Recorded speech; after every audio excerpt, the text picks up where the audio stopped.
பெரும்பாலும் பொங்கல் டைம்லலாம் நல்லா பனி பெய்யும்.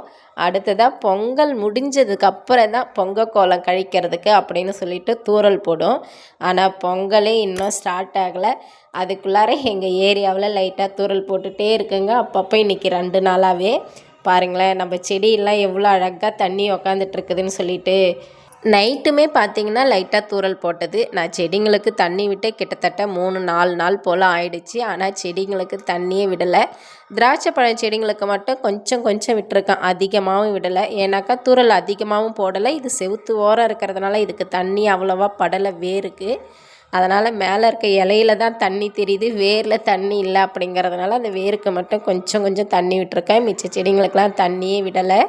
கிளைமேட்டே பார்த்திங்கன்னா நல்லா ஜில்லுன்னு இருக்குங்க. குளிரும் தெரியல, அடுத்ததாக வெயிலும் தெரியல, நல்லா இதமாக இருக்குது. உங்கள் ஊர்லேயும் இந்த மாதிரி மழை பெஞ்சுட்டுருக்கா, என்ன ஏது அப்படிங்கிறத மறக்காமல் கமெண்ட் பண்ணுங்கள். பாருங்கள், லைட்டாக தூறல் ஸ்டார்ட் ஆகிடுச்சு. இப்போது இன்னும் கொஞ்சம் நேரம் போனதுமே அதிகமாக ஆகிடும். எனக்கு கொஞ்சம் பொங்கல் வேலை அதிகமாக இருக்குது. இதுக்கு மேலே வீடியோ அடிக்கடி போடணும்னா என்ன ஏதுன்னு தெரியல. அதனால் முன்னாடியே சொல்லிக்கிறேன், எல்லாருக்கும் அட்வான்ஸ் ஹாப்பி பொங்கல்.